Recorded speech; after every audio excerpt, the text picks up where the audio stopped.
Yes. Yes, students. Let us start the third video of first chapter of history, grade 9. The name of this chapter is French Revolution. याद आ गया सबको? हमने first और second video में क्या कुछ पढ़ा? एनीवे पहले ये नोट कर लीजिए, class 9 history portion French revolution part 3। Dear students, इस पार्ट 3 के साथ जो फ्रेंच रेवोल्यूशन का चैप्टर है यहाँ पे एंड होने वाला है। ठीक है, इससे पहले हमने जो कुछ पढ़ लिया वो था situation of France before the French revolution, incident जो हुए, incidents done in the French revolution and after the success of French Revolution 1789 formation of new constitution, उसकी प्रोविजंस कौन कौन सी थी, ठीक है, और उसके बाद हमने मैक्सिमिलियन रॉबस्पियर के बारे में पढ़ा। यहाँ तक हमने एंड कर दिया था। यहाँ तक अभी हमने पढ़ा कि फ्रांस, अब यहाँ पर कहानी ट्विस्ट कैसे होती है, यहाँ तक पढ़ लिया। पर फ्रांस में जो गवर्नमेंट का सिस्टम था, सेटअप था, वो बार बार चेंज होता गया। ठीक है, एक बताता हूं, जैसे before revolution what was France? It was complete monarchy.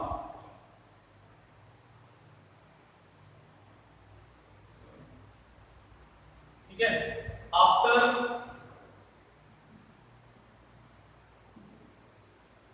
क्या बन गया? France became constitutional monarchy.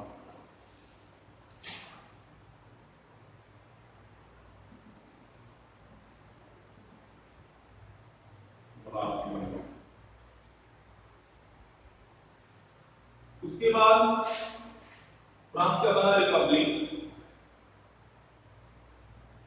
ठीक है, रिपब्लिक के बाद अगेन कंप्लीट मोनार्की बन गया। मैं आपको यहां तक करवा चुका हूं कि फ्रांस पहले कंप्लीट मोनार्की था जब किंग लुईस 16 फ्रांस का किंग हुआ करता। रेवोल्यूशन होने के बाद पावर जो सारी की सारी लोगों के हाथ में आ गई और जो किंग था उसकी पावर्स लिमिटेड रह गई। ठीक है, तो किंग होता था पर पावर्स उसके पास नहीं थी। इन दिस वे जो फ्रांस बना बिकेम का कॉन्स्टिट्यूशनल मोनार्की। फिर किंग और रॉयल फैमिली को मरवा दिया गया और कंट्री का हेड कौन बना? एक इलेक्टेड पर्सन बना।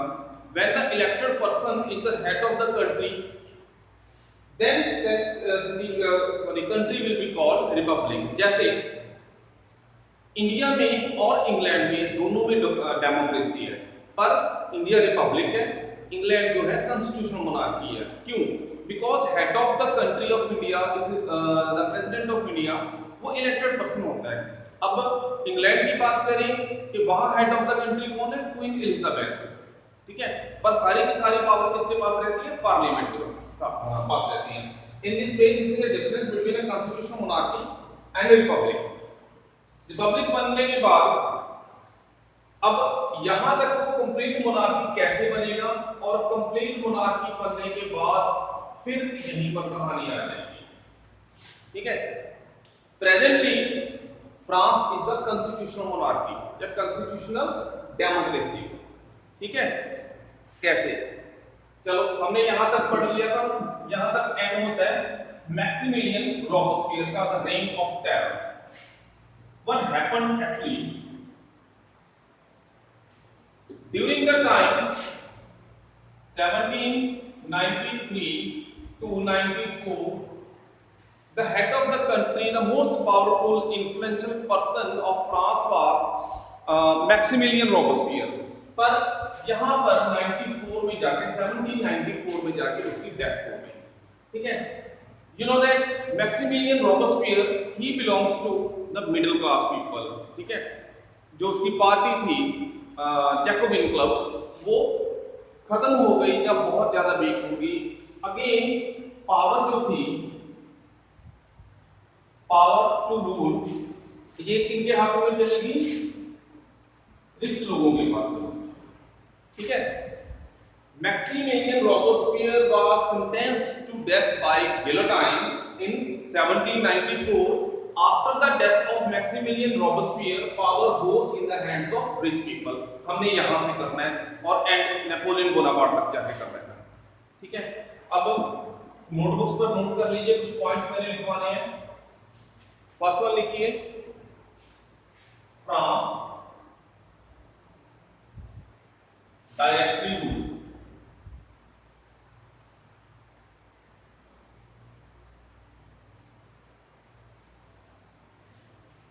स्टूडेंट्स एक चीज बता देता हूं, इसके पहले जो वीडियो मैंने 2 शूट किए हैं वो प्रोजेक्टर की हेल्प से किए थे, बट कहीं ना कहीं मैंने ऐसे फील किया कि प्रोजेक्टर के कारण अच्छी आउटपुट, वैसी आउटपुट नहीं आ रही क्लासरूम वाली जिस तरह से होनी चाहिए। दैट्स व्हाई मैंने व्हाइट बोर्ड शुरू की है, इसमें कुछ मैं ज्यादा एक्सप्लेन कर पाऊंगा, ठीक है। यहां का पॉइंट नंबर 1 लिखिएगा please. Point number 1, after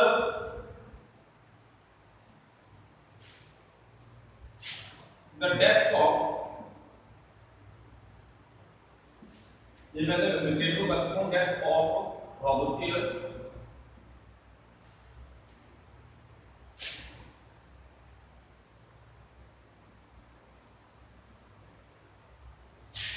power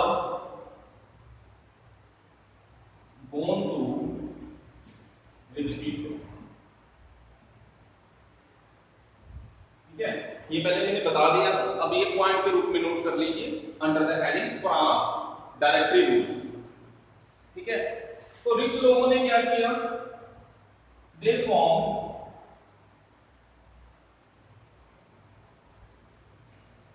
to assemblies, ठीक है। फॉर्म नेशनल असेंबली,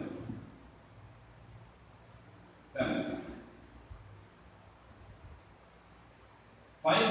इसके 2 पार्ट थे, इसके 2 पार्ट थे। पहला जो था लेजिस्लेटिव काउंसिल,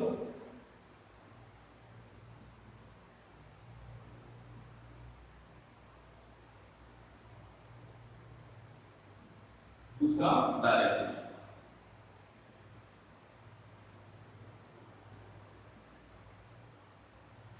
फाइन। जिस तरह हमारे लोकसभा राज्यसभा है उस तरह यहां पर भी 2 पार्ट्स बन गए नेशनल असेंबली के, ठीक है। ये किसने किया? जो रिच लोग थे रहने वाले, जिनके हाथ में पावर आ गई थी फ्रांस की। Fine.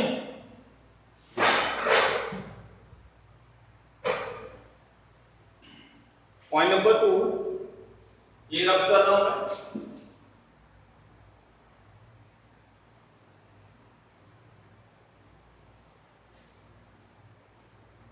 The National Assembly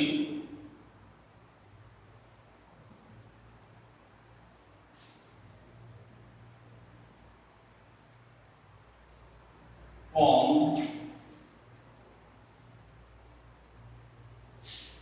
a new constitution.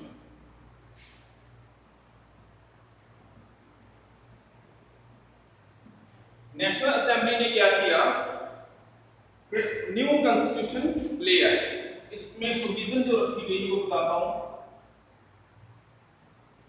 No right to vote by poor people. Poor लोगों को वोट करने का जो राइट दे दिया था मैक्सिमिलियन रॉबस्पियर के टाइम में, वो उसे विथड्रॉ कर लिया गया। ना पुअर मतलब इनके पास प्रॉपर्टी नहीं थी, ठीक है।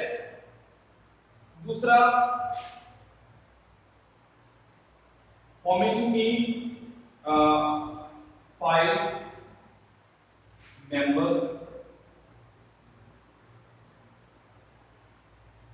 ग्रुप की कॉल ने क्या बोला जाता है? डायरेक्टरी।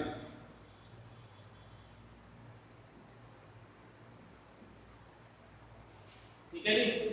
नेशनल असेंबली जब अमेरिकन लोगों के हाथ में चलेगी वहां पर 5 मेंबर का अलग से ग्रुप बना दिया गया। ठीक है, अब यहीं पर ट्विस्ट स्टार्ट हुआ। मेन ट्विस्ट क्या स्टार्ट हुआ जब ये दो ग्रुप बन गए। ठीक है, नेशनल असेंबली पूरी और पूरी की पूरी 5 मेंबर की कमेटी डायरेक्टली इन दोनों में आपस में क्लैश रहते थे, बने रहते थे। ठीक है, सिंगल लगा। तो नेशनल असेंबली में जितने भी लोग थे उनमें से सबसे जो पावरफुल थे वो 5 लोग होते थे।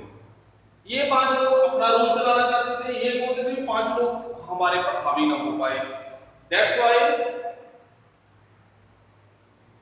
इन दोनों में डिस्प्यूट रहने लगा। ठीक है, आगे पीपल पर अनहैप्पी।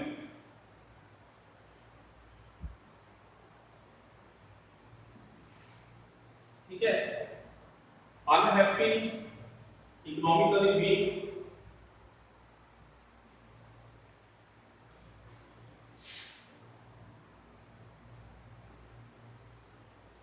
तो यहां सिचुएशन टेंस हो गई। दूसरा, जब ये वाली नेशनल असेंबली बनी, नेशनल असेंबली ने दोबारा लड़ाइयां शुरू कर दी इंग्लैंड के साथ। ठीक है, यू नो दैट जब किसी भी दो देशों के बीच में युद्ध होता है तो इकोनॉमिकल कंडीशन कंट्री की वीक हो जाती है, डाउन चली जाती है। ठीक है, दिस paved the way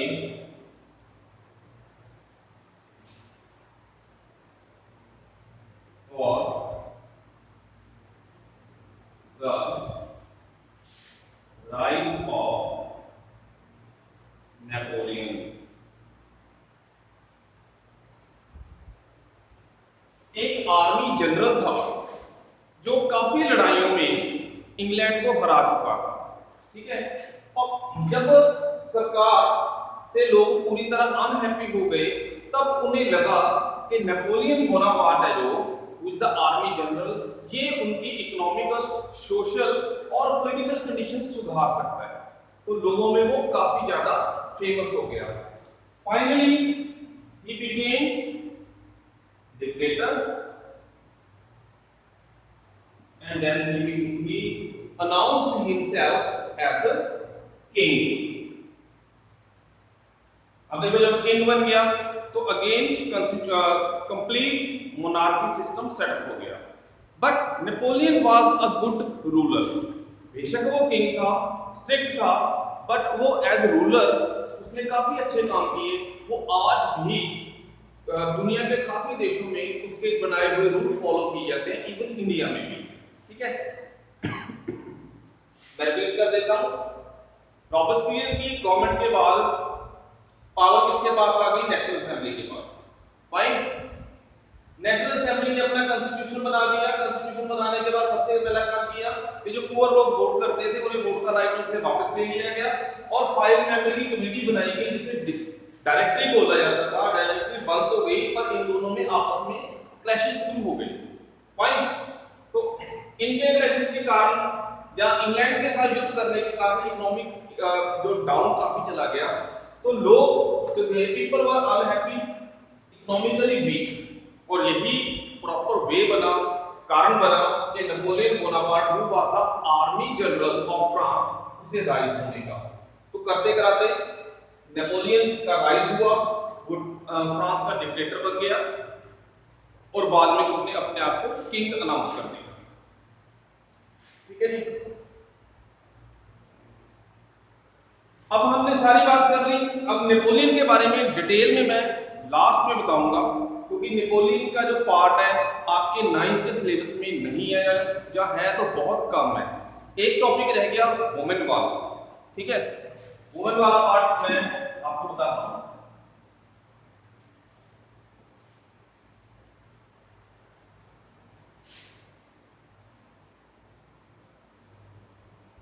दो टॉपिक्स रहेंगे, वुमेन वाला एंड सिलेक्टेड वाला। ठीक है, फ्रेंच रेवोल्यूशन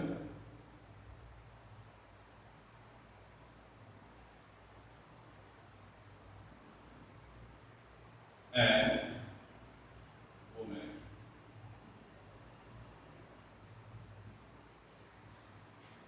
देखिए स्टूडेंट्स, फ्रेंच रेवोल्यूशन जब हुआ तो उसमें काफी लोगों को फायदा हुआ और काफी लोगों को फायदा नहीं भी हुआ। ठीक है, वुमेन का जो स्ट्रगल था, it was struggle for their own rights, उन्हें बराबरी का अधिकार उन्हें भी चाहिए। ठीक है, सबसे पहले आपको नोट करवाता हूं कि वुमेन्स की जॉब क्या होती थी, जॉब क्या करती थी वुमेन। ठीक है, मैं डायरेक्शन बता देता हूं, थोड़ा सा ज्यादा अच्छी तरह से आपको क्लियर कर पाऊं। क्या काम करती थी वो, या तो डोमेस्टिक मेड होती थी, वुमेन्स मेड। ठीक है,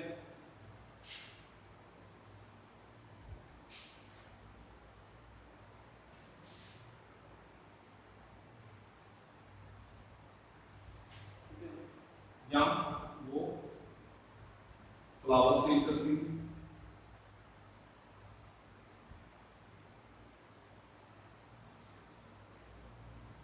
या वो सेलिंग वेजिटेबल्स,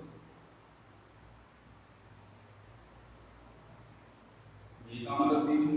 ये before French revolution and after French revolution का टाइम भी आपको बता रहा हूं। या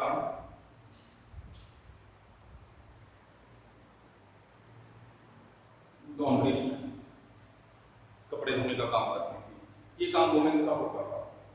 ठीक है, ये जॉब्स जो वुमेन करती थी। पर यहाँ ट्विस्ट कौन क्या आता है नो राइट टू एजुकेशन, उन्हें एजुकेशन लेने का अधिकार नहीं था। ठीक है, एक्सेप्ट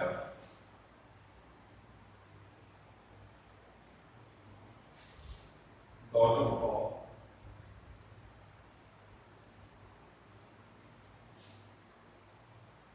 रिच और नॉलेज।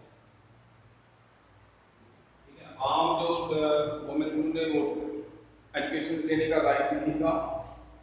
ठीक है, और सिर्फ डॉक्टर जो होती थी रिच लोगों की या नॉलेज की, उन्हें भी अधिकार था एजुकेशन लेने का। दूसरा यहाँ बनता था नो राइट टू वोट और पार्टिसिपेशन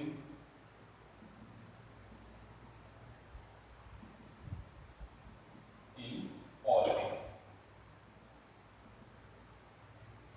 वुमेन के पास वोट का राइट भी नहीं था before as well as after the French revolution. ठीक है, और उन्हें पॉलिटिक्स में भी पार्टिसिपेट करने का अधिकार नहीं था।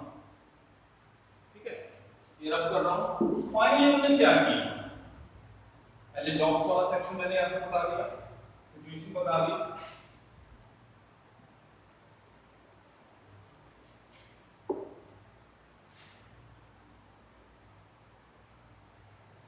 वुमेन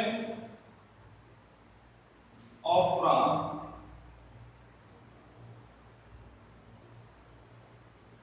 formed any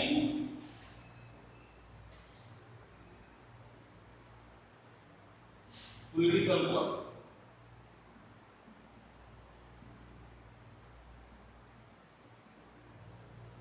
देखो, ये पॉलिटिकल क्लब्स कब बनाए उन्होंने, अपने अधिकार लेने के लिए बनाए थे, वो मैं आपको बाद में बताऊं। जब फ्रेंच रेवोल्यूशन हो गया, एब्सोल्यूट मोनार्की खत्म हो गई। ठीक है, उसके बाद वुमेन जो थी उन्हें कोई अधिकार नहीं मिला, एजुकेशन का भी नहीं मिला और वोटिंग का भी नहीं मिला। तो उन्होंने क्या किया, पॉलिटिकल क्लब्स बना लिए। अब एक चीज बताता हूं, many women leaders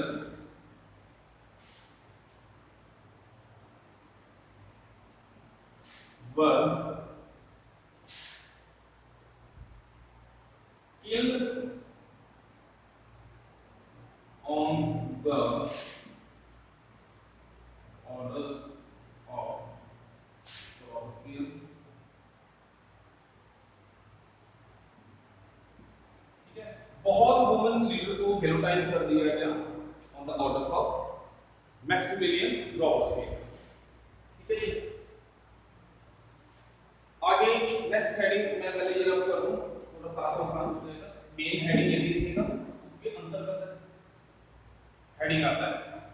ठीक है, वुमेन्स क्लब्स की जो मेन डिमांड थी वो क्या थी? ठीक है, मेन डिमांड्स क्या थी? ठीक है, they want equal rights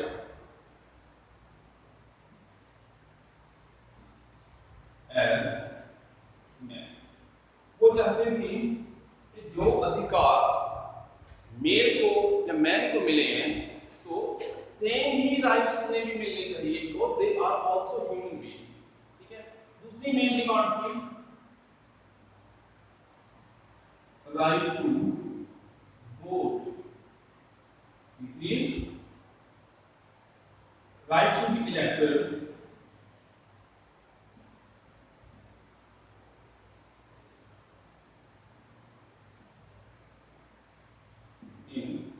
national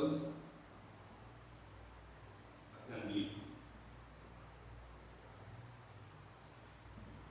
ठीक है, चौथा राइट टू वोट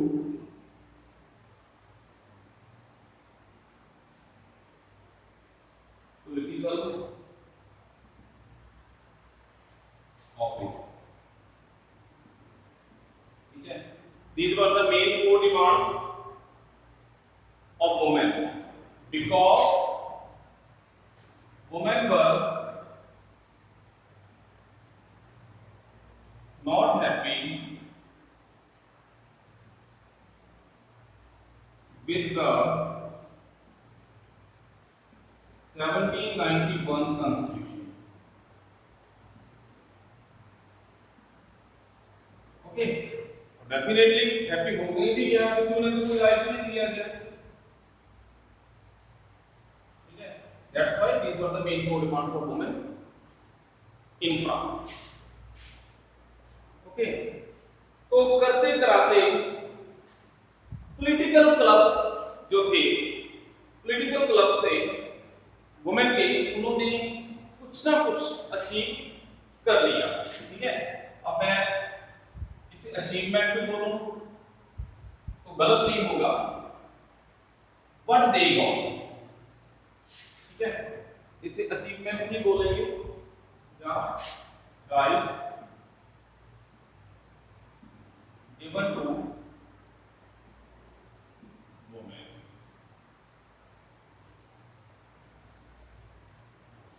ठीक है, स्ट्रगल देखो, जो स्ट्रगल करता है लंबे समय तक कंटिन्यू स्ट्रगल करता है, फुल एफर्ट्स लगाता है, तो उसे अचीवमेंट कुछ ना कुछ चीज मिलती है। ठीक है, similar many women leaders they were killed by guillotine. तो उसने अपने लिए जान थोड़ी दी, बाकी लोगों के लिए। फाइन, तो उन्हें मिला क्या? पहला achievement है schooling was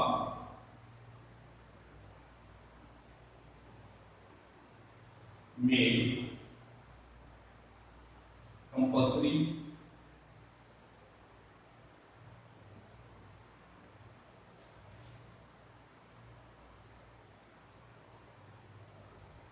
for women। ठीक है, वुमेन लगा लीजिए, यहाँ वुमेन की बजाय ना स्कूल होता था तो गर्ल्स ही होती है। देखिए, पहले ये अचीवमेंट बहुत बड़ी है और आपको शायद इसका पूरी तरह ज्ञान है कि एजुकेशन कितनी ज्यादा इंपॉर्टेंट चीज है। ठीक है, पहले लड़कियों को राइट टू एजुकेशन नहीं था, पर यहाँ उनकी अचीवमेंट क्या रही? They got the right to education, compulsory education for girls. अब पढ़ेगी तो और ज्यादा वो अपने राइट्स के लिए स्ट्रगल कर सकेगी, आर्गुमेंट्स कर सकेगी। ठीक है। दूसरी achievement, fathers can not force a daughter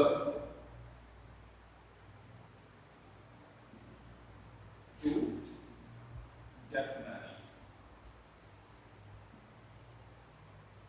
ठीक है। फादर्स भी, ये रूल बन गया, फादर्स भी अपनी बेटियों को फोर्स नहीं कर सकते थे मैरिज करवाने के लिए। ठीक है। इसका मीनिंग ये हुआ कि अगर लड़कियां चाहे, उनकी डॉटर्स चाहे तो हाफ उम्र अनमैरिड भी रह सकती है। फादर्स कांट फोर्स, उन्हें लीगल राइट नहीं था।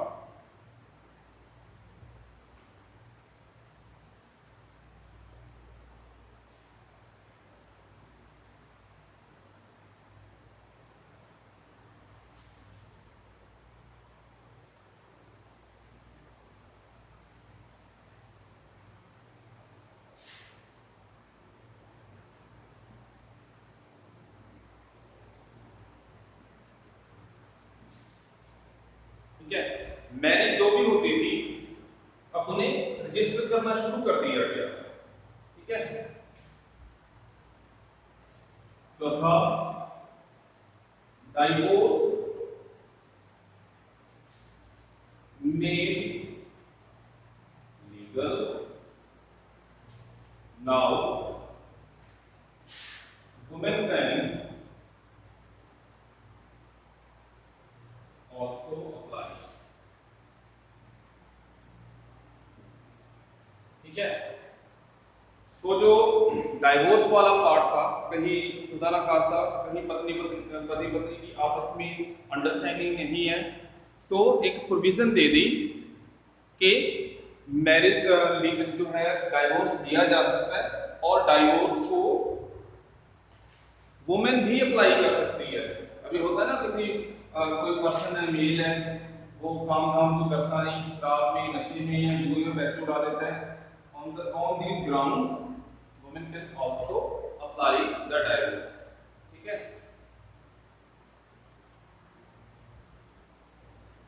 फिफ्थ नंबर पॉइंट, एक्चुअली यहाँ स्पेस नहीं बची, मैं इस साइड में लिख रहा हूँ, पॉइंट है जो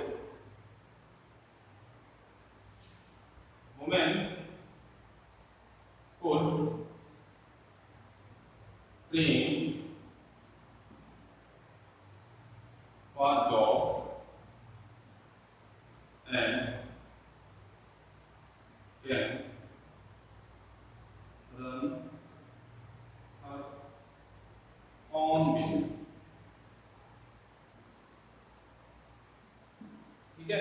ये भी अधिकार मिल गया उनको कि वो जॉब्स के लिए ट्रेनिंग ले सकती हैं और अपना खुद का बिजनेस भी चला सकती हैं। ठीक है।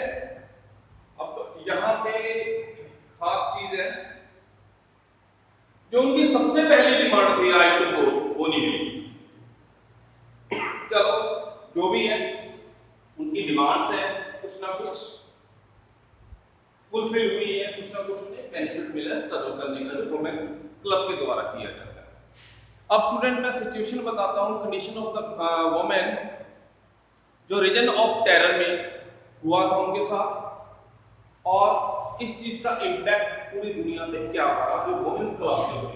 ठीक है। मैं उसी तरह बॉक्स बना के बताऊंगा आपको, और आप नोट्स उसी तरह तैयार करिएगा, और इससे आपको रिवीजन करने में आसानी लगेगी।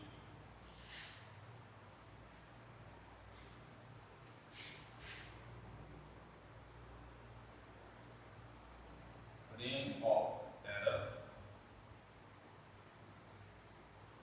इस टाइम के दौरान condition of the women,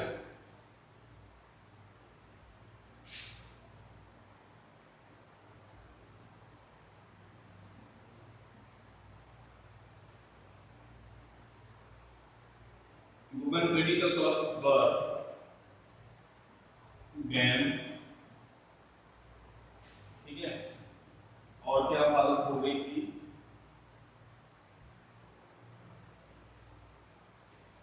women could not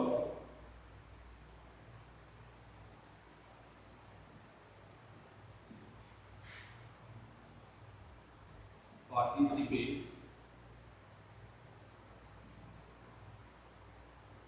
in politics, ठीक है। ये रेन ऑफ टेरर के दौरान हुआ था, जो करने इसका करता कौन था, मैक्सिमिलियन रॉबस्पियर, ठीक है। Many women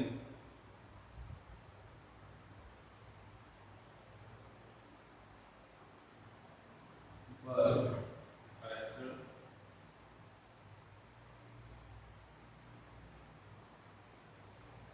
and killed due to political activity. Rain of terror के दौरान क्या हुआ था, बहुत सारी वुमेन को अरेस्ट भी किया गया और बहुत सारी वुमेन को गिलोटाइन भी किया गया, मार भी दिया गया, ठीक है।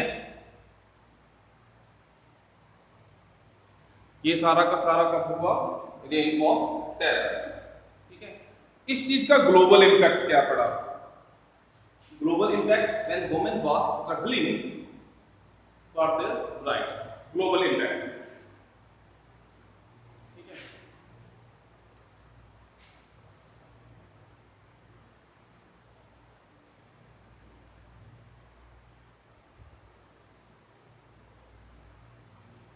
फ्रेंच वुमेन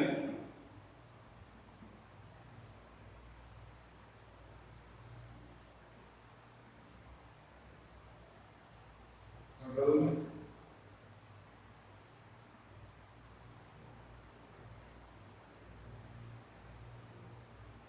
for 200 years, कम से कम 200 साल जो फ्रेंच वुमेन ने स्ट्रगल की है to got the equal rights, ठीक है।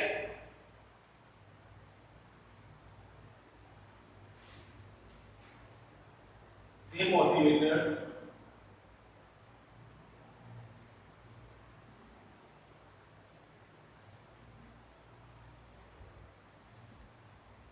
other women of the world for equal rights,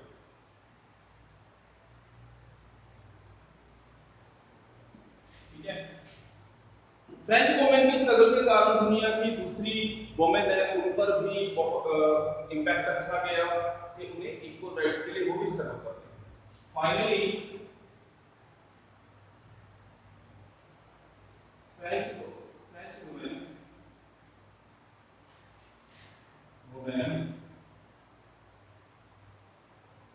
got the right to vote in 1946। देखो कितनी लंबी स्ट्रगल रही है, तो इन्हें वोट करने का जो राइट है फाइनली फ्रेंच वुमेन को कब मिल गया, 1946 में, ठीक है। थोड़ा सा हिल रहा है, हाँ, now I think it is visible quite, yes. Finally French women got the right to vote in 1946। Okay students, women वाला जो पार्ट है फ्रेंच रेवोल्यूशन चैप्टर का वो खत्म हो गया।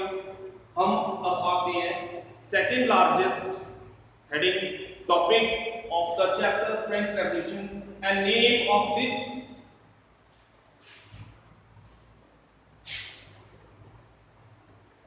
Topic is abolition of slavery, मतलब गुलामी को ह्यूमन बीइंग की सेल परचेज को खत्म करने वाला जो पूरा टॉपिक है ये वाला कवर करता है। हम स्टार्ट करते हैं कि जो स्लेवरी का सिस्टम है यूरोप में वो शुरू कैसे हुआ असल में। फाइन, तो इसके पॉइंट्स मैंने दे रखे हैं, लेफ्ट साइड में देखिए 3 main French colonies in the Caribbean. अच्छा आपको बताता हूं, France, England, Portugal and Germany, Italy, Europe के वो वाले कंट्रीज थे जिन्होंने दुनिया के दूसरे हिस्सों में कब्जा कर रखा था, अपनी कॉलोनीज बना रखी थी। Like India was the colony of England. So one more thing, there were many other colonies of England in North America continent.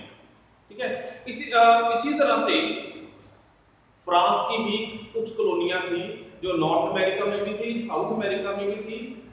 ठीक है, तो जो उसका नीचे वाला एरिया उस एरिया को बोलते हैं कैरिबियन।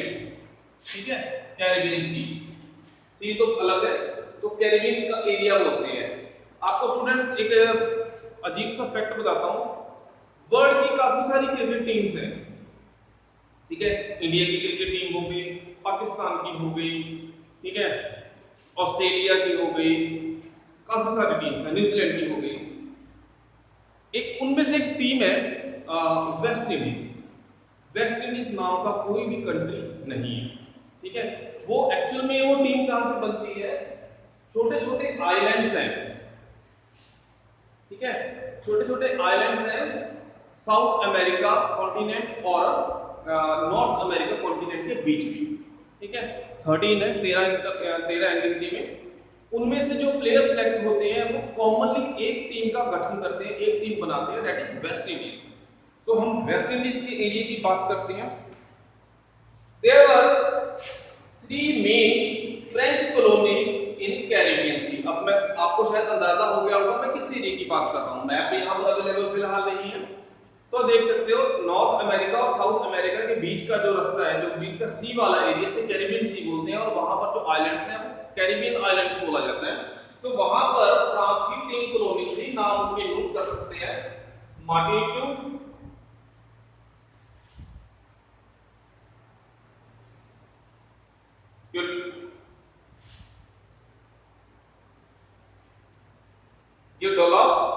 Saint Dominic. ठीक है, डोमिनिको, ओ मैं लिखना भूल गया, sorry. Yes, these were the 3 main colonies जो फ्रांस की थी कैरिबियन सी में। ठीक है, वहां से फ्रांस के जो फ्रांस कौन कौन सी चीजें मंगवाता था, ऑब्टेन करता था, sugar cane, coffee, indigo and tobacco. ठीक है स्टूडेंट्स, ये चीज ख्याल में देखिए, coffee, indigo and tobacco including sugar cane. तो ये वाली जो फसलें हैं, ये वाली जो क्रॉप है, ये प्लांटेशन वाली होती है, नंबर 1। दूसरी, इनकी जो कल्टीवेशन है ह्यूमिडिटी वाले एरिया में होती है, वहां बहुत ज्यादा गर्मी पड़ती है, रेनफॉल भी होती है, there is a lot of humidity. So that's why जो यूरोपियन वर्कर्स थे, European workers were not interested. ठीक है, European workers were not interested to go to work on these islands. ठीक है, फ्रांस ने 3 कॉलोनियां बना रखी थी for the sake of profit. कौन कौन सी चीजें मंगवाता था, शुगरकेन, कॉफी, टोबैको, इंडिगो। और प्लांटेशन में काम करने के लिए लेबर की जरूर होती है।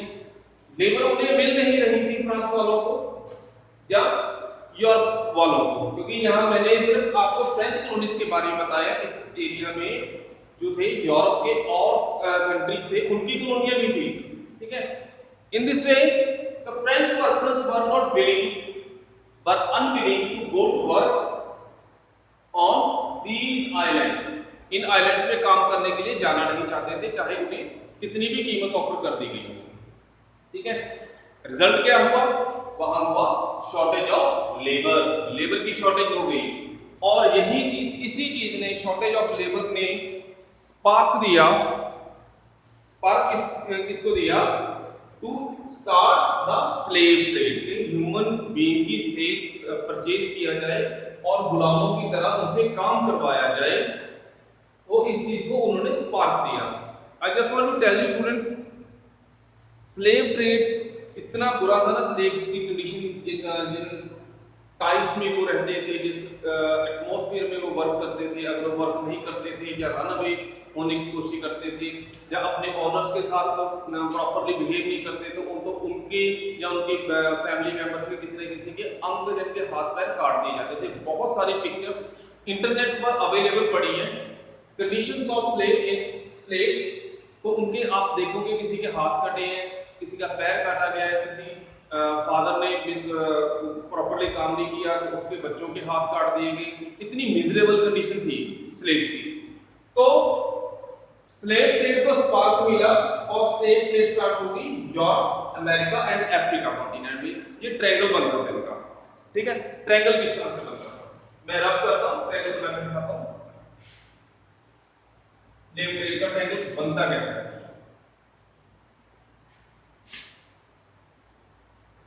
आपने वर्ड मैप देखा होगा, तो मैं रफली पिक्चर ड्रॉ करूंगा, कोशिश करूंगा।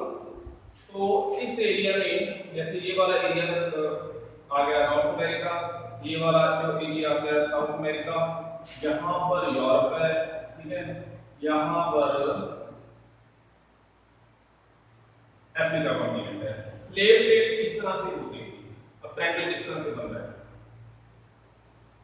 ठीक है।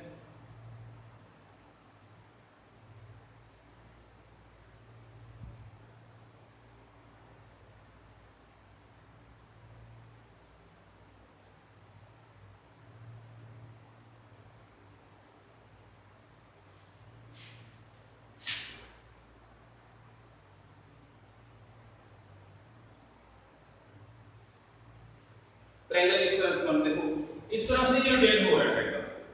क्या होता था कि यहां से अगर यहां कोई चीज लेके जानी है, वो होता था रॉ मटेरियल।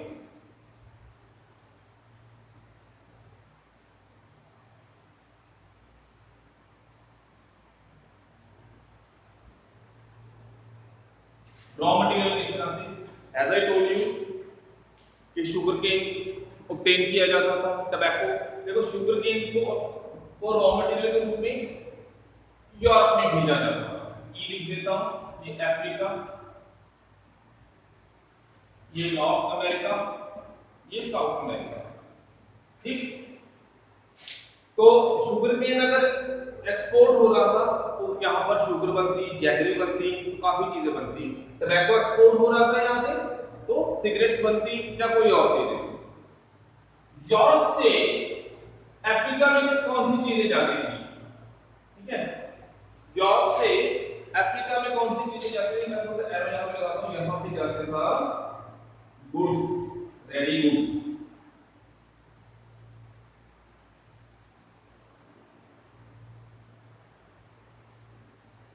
यूरोप की फैक्ट्री में माल, कच्चा माल आता उसे रेडी करके यूरोप अफ्रीका में जाके सेल कर देते, और यहां से मूव होता क्या चीज चलती थी यहां पर, स्लेव्स। या इसका उल्टा भी होता था थोड़ा सा, कि जब आपको पता लग गया कि स्लेव्स को यूरोप वाले लोग अफ्रीका से परचेज करते, और यहां कहीं फ्रांस था, ठीक है, यहां की वो पोर्ट्स थी, ठीक है। फ्रांस के लोग अफ्रीका में से काफी स्लेव्स को परचेज करके लेके जाते, उसे ब्रांडिंग करते और 2 पोर्ट से उन्हें अमेरिका में भेज दिया जाता था। नाम आपको मैं आगे लिखवाता हूं, ठीक है। तो मैं रख कर रहा हूं, अब पोर्ट्स के नाम लिखिए। ये मैप में भी आ सकता है पोर्ट का नाम और लोकेट करना। Slave trade ports of France, ठीक है। कौन कौन सी थी, number 1 that is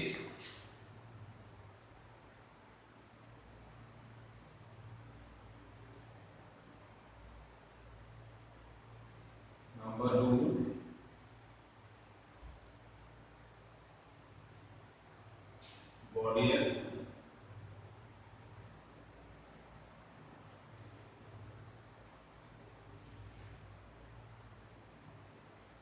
these are the names of two ports which were used for slave trading के।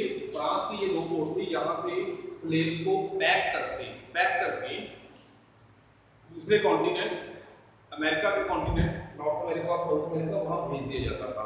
और सबसे जो क्रूअल बात आपको सुनने में लगेगी कि जितने भी स्लेव्स को इन पोर्ट से भेजा जाता था, जब जिस जगह पे उन्होंने पहुंचना होता, वहां पहुंचने से पहले आधे स्लेव मर जाते थे। This is really crime against humanity. ठीक है, तो अब एंड करते हैं इसका।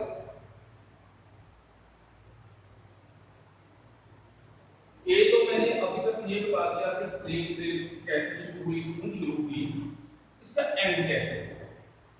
ठीक है, देखो फ्रेंच रेवोल्यूशन हुआ 1789 में।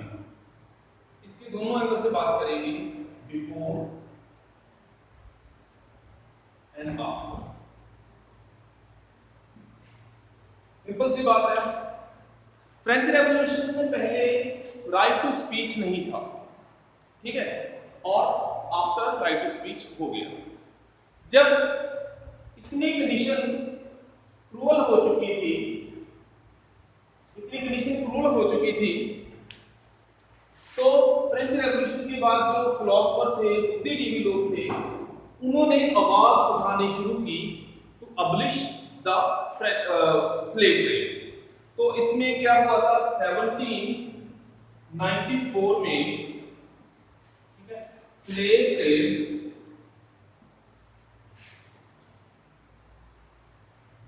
बैन हो गई। ठीक है,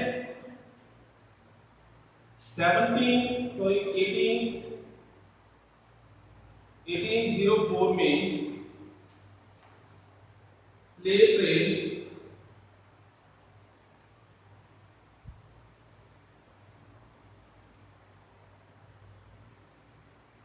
रीस्टार्ट कर दी, रीस्टार्टेड बाय नेपोलियन। ठीक है, नेपोलियन ने स्लेव ट्रेड दोबारा शुरू कर दी। फाइनली 1848 में, ठीक है, स्लेवरी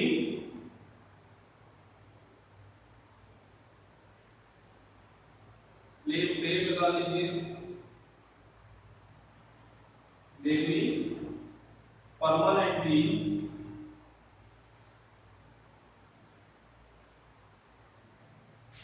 एब्लिश्ड।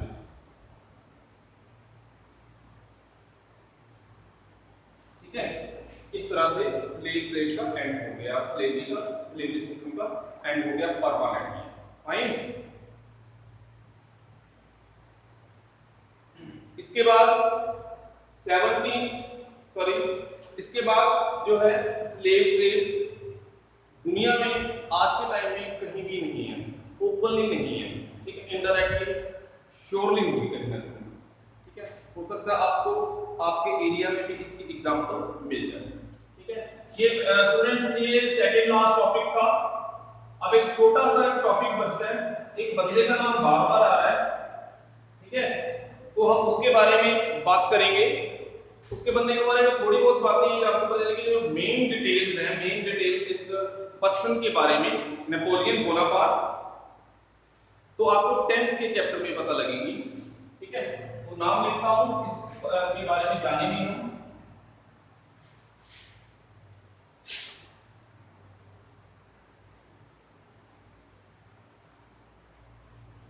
Napoleon Bonaparte.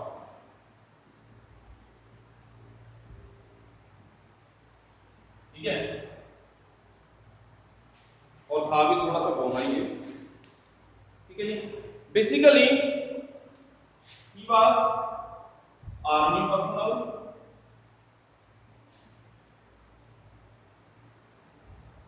ठीक है,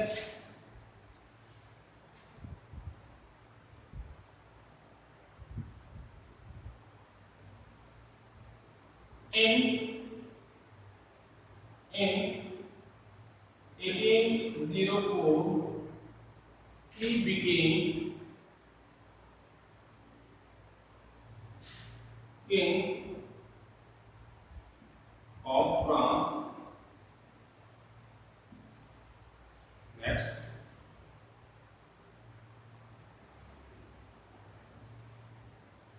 उसके वर्क्स कौन थे, बहुत अच्छे लोग वर्क्स, ठीक है। पहला, ही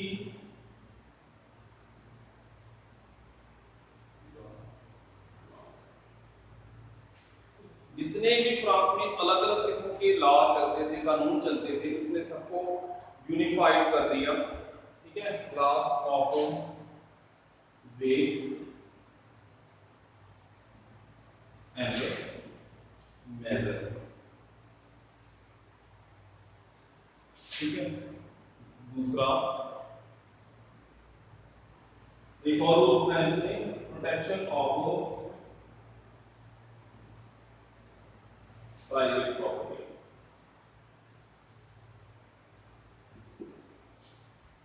ठीक है जी। ये इसकी मेन अचीवमेंट थी, ठीक है। फाइनली he defeated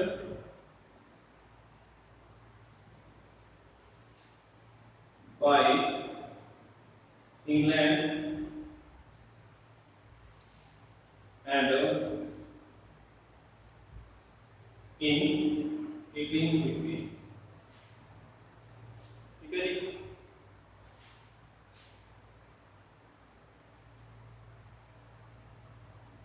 1815 में ये हार गया था। उसके बाद फ्रांस में क्या हुआ, अगेन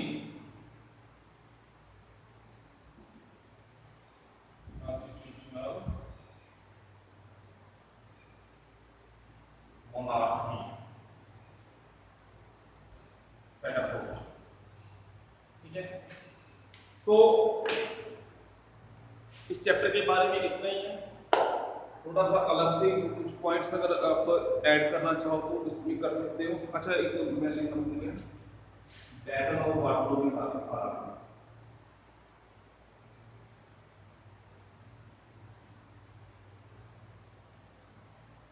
स्टूडेंट्स एक चीज बताऊं, अगर ये बैटल ऑफ वाटरलू में ना हारता तो इंडिया बहुत साल पहले ही आजाद हो जाना था ब्रिटिश से, because he had very good relations with Tipu Sultan, the king of Srirangapatnam, Hyderabad, Mysore, sorry, and Napoleon Bonaparte was willing to help Tipu Sultan for the struggle of freedom against the British rule in India, but unfortunately Napoleon Bonaparte ने जो neighbouring countries जो थे उनके against भी युद्ध छेड़ दिया, ठीक है। उनका काफी हिस्सा अपने कब्जे में ले लिया था, जो उन कंट्रीज का एरिया इसने कब्जे में लिया था। तो नेपोलियन ने अपने फैमिली मेंबर्स को वहां पर रूलर बना के एस्टेब्लिश कर दिया।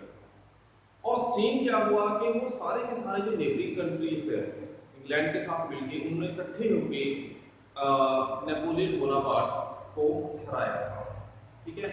He was finally defeated in the Battle of Waterloo। यहाँ पर इसे हरा दिया गया था और इसे अरेस्ट करके सेंट हेलेना नाम के आइलैंड पर इन्हें भेज दिया गया था, जो कैरिबियन साइड में है। वहाँ ही इनकी 1824 में डेथ हो गई। पर नेपोलियन बोनापार्ट का मानना था वही सेना ज़्यादा शक्तिशाली होती है जिसके पास जो सबसे बड़ी कैनन्स होती है, तोप होती है, ठीक है। As an army personnel, he was a good commander. He was a very good commander. But as administrator, he was also good. पहले सीन क्या था, यहाँ मैंने लिखा he unified the laws of weights and measures। क्या था, France के अलग-अलग हिस्सों में वेट की जो मेजरमेंट अलग होती थी, ठीक है। और जो बिजनेस क्लास लोग थे वो एक जगह पर अलग से टैक्स दे रहे, दूसरी जगह पर अलग से टैक्स देते, इसके कारण बहुत ज्यादा प्रॉब्लम हुई, ठीक है। और उस चीज को इसने सेट कर दिया थ्रू आउट द फ्रांस। उसने जो वेट्स थे या मेजरमेंट थे उसने कॉमन कर दिया। अब देखो मैं यहाँ पाउंड में काउंट करूँ, आप यहाँ बैठे हो तो वहाँ आप किलोग्राम में काउंटिंग करो, तो मेजरमेंट मिलने के कारण उस चीज़ की कीमत बढ़ जाती थी या कम हो जाती थी। इसके कारण जो किसान थे या बिजनेस क्लास के लोग थे उन्हें बहुत नुकसान झेलना पड़ रहा था। तो इन्होंने ये काम कर दिया था, नेपोलियन ने सेट कर दिया था। और सबसे जो मेन चीज़ है, इसने रूल ऑफ लॉ कर दिया। देखो पहले क्या होता था, नॉबल्स और जो क्लर्की वाले लोगों की प्रॉपर्टी तो खत्म हो चुकी थी, पर कुछ लोग ऐसे थे जिन्होंने अपनी ही स्ट्रगल पर बहुत ज़्यादा प्रॉपर्टी इंक्रीज कर ली थी। बट प्रॉपर्टी पहले जो राइट टू प्रॉपर्टी था ही नहीं, नेपोलियन ने अपने लिए रूल बनाया, ठीक है। और वो आज भी हमारे इंडिया के कॉन्स्टिट्यूशन में भी फंडामेंटल राइट नंबर 7 हुआ करता था, राइट टू प्रॉपर्टी। अपनी हार्ड वर्क के साथ आप कितनी प्रॉपर्टी बना सकते हो, it is up to you, ठीक है। और एक और इसका रहेगा, नेपोलियन बोनापार्ट का काफी इंपॉर्टेंट रोल प्ले रहा है कि to beautify the capital of France, that is Paris. Paris को सबसे ज्यादा ब्यूटीफुल कंट्री सिटी बनाने में नेपोलियन बोनापार्ट का बहुत बड़ा हिस्सा रहा है। तो दैट्स ऑल स्टूडेंट्स, आज के लिए इतना, ठीक है। चैप्टर यहाँ पर ये एंड होता है। मिलते हैं हम next chapter, that is the story of village Palampur, economics chapter, chapter number 1।